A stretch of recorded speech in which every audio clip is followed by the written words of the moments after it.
Hello guys, welcome to the channel. In this lesson, I am going to show you how to use curves in Premiere Pro. Curves are used to make quick and precise adjustment to the colors in your project so as to achieve that natural looking color.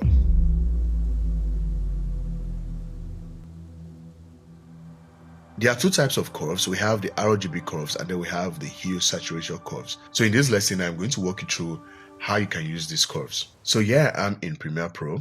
I have this video on my timeline, as you can see right here in the preview section. To the right of that, I have my Lumetri color panel open. If you don't have a Lumetri color panel open and you want to open it, you can head over to Window. Now with the window, you're going to make sure you have Lumetri color checked. So if you have that checked, your Lumetri color panel will be somewhere in your screen. So here I have my curves. So right here within curves, I have the RGB curves and then the Hue Saturation Curves. So this is what we are dealing with in this lesson. So let's head over to RGB curves. So right here within RGB curve, I have the brightness, I have red, and then there's the green, and then the yellow. Sorry, and then the blue.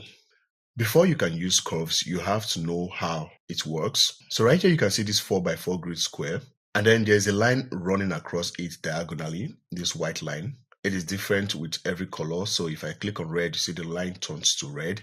If I click on green, you see the green there, the blue, and then it turns blue. So back to the brightness again, the white one. Now with this line running through the square right here, you see that the square is divided into two equal triangles. We have this first triangle right here, and then one on the other side. Now this part of the triangle represents the white, while this other part is the black. So if I move this line into the black area, into the white area, you see that the brightness of the image is adjusting gradually. But if I move it to the black area, you see that it darkens, which is to tell you that this is the black. If you want to make your image darker, this is where you pull the line to. If you want to make it brighter, this is where you pull the line to. Hold on, we are not done yet. This top part of the line is used to control the brightness of the bright part of the image, while the bottom part is used to control the brightness of the darker part of the image. So if I pull this bottom part, let's say I pull this one to the white section, you see that the darker part of the image becomes bright. That is, these shadows between the trees right here, they become white. But if I push it down to the dark part, you see that they become dark. Now this part of the curves controls the blackest of blacks of the image, while the top right here controls the whitest of whites of the image. So up here we have the white, and down here we have the blacks. Now between the black and the white, there are also three more points here. We have the highlights right here, and then the shadows, and then in the middle we have the midtones.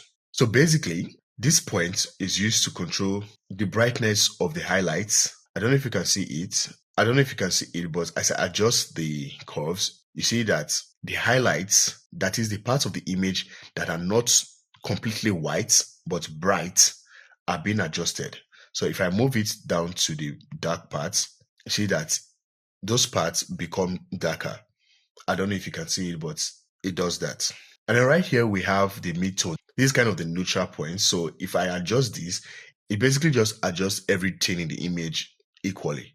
And then we have the shadows, which adjusts the shadows, the not so black parts of the image, the shadows, if you get what I mean. So we have the black, shadow, midtones, highlights, and then white. So between the black and the white, we have everything in between. So if you understand tonality, this should be like a walk in the park for you.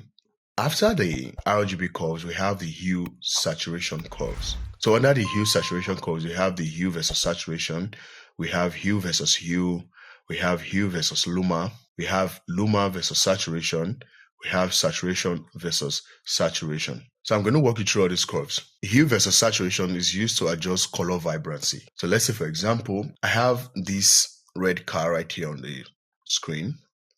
So what I want to do is to make this red pop a bit. It's not popping enough.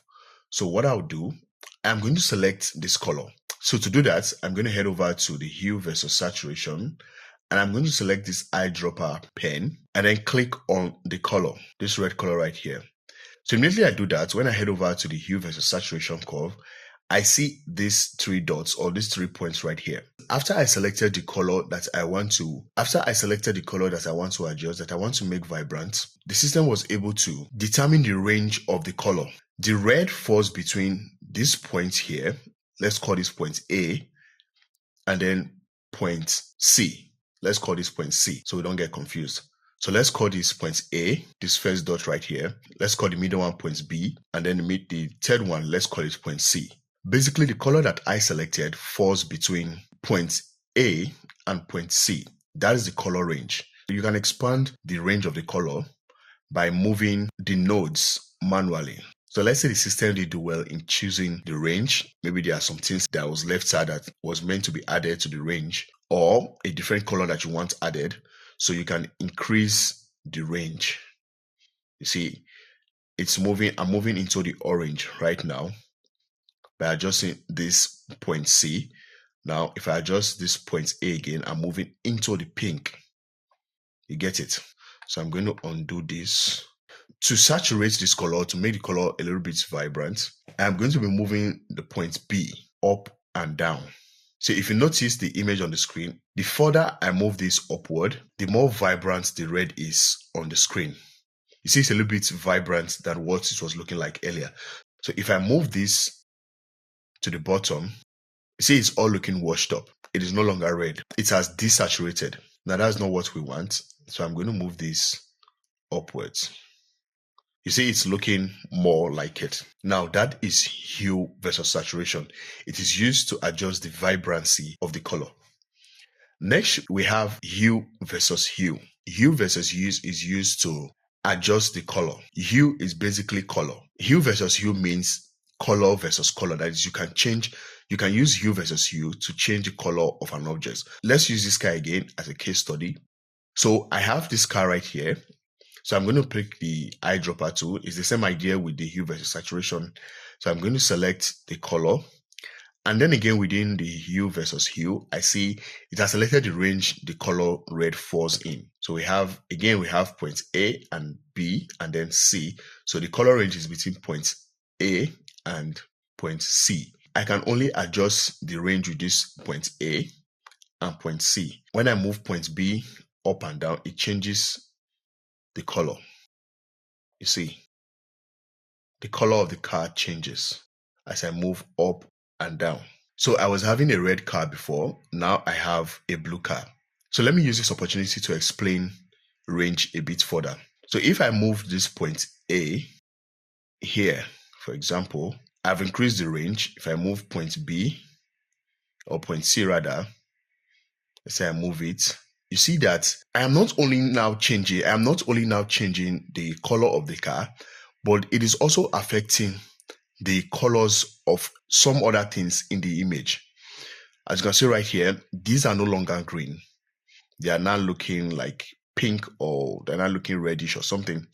Now this is because I expanded the range. I included greens to the range.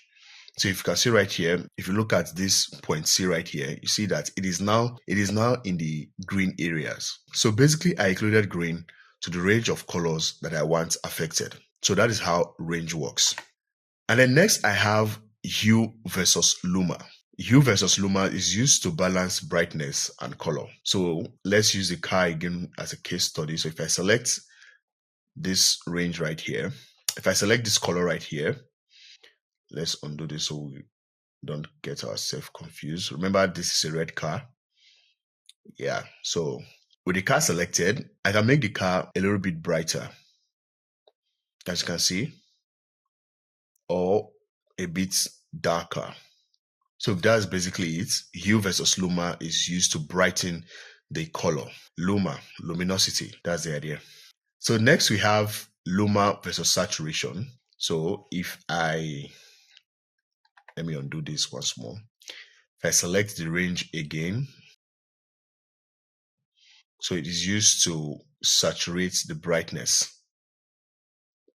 And then we have saturation versus saturation. Now, saturation versus saturation is making the vibrant color more vibrant. Saturation is for vibrancy, so you can increase the vibrancy. You can reset a curve by double clicking on it, and you see all the ranges or all the nodes or the 3 nodes are gone. So if you double click on it, it gets rid of the nodes. You can do the same thing with the RGB curves. When I double click on it, it gets rid of the nodes. So we've talked about RGB curves and then the hue versus saturation. That's basically everything about curves in Premiere Pro. So let's see how we can put this into working. So one thing you want to do when using curves or color grading in general is to try your best possible to make your colors or to make the image look as natural as possible. You don't want your grading to be too much whereby the colors no longer look natural, or you don't want it to be too less whereby they don't look natural either. So I have the brightness selected. So I have my midtones, my highlights, and then my shadows. So let's move the highlights up a bit, make it a little bit brighter, and then the shadows, we don't want it to be too dark. Somewhere around there looks good. So if I move to the reds, if you look closely, there's a little bit of red in the image. So I'm going to try to get it out of the way. So I'm going to try to get it out of the way a little bit. Move it from there. So that's it. And then I'm going to head over to the greens. Make the greens. Okay. There's no point adjusting the greens. It looks good. But the blues though, let's add a little bit of, make it a little bit yellowish. So there are no specific rules on how far you can push a color when you are color grading. Everyone have different projects and different look and feel they are going for. So the best thing you can do is what is best for your project.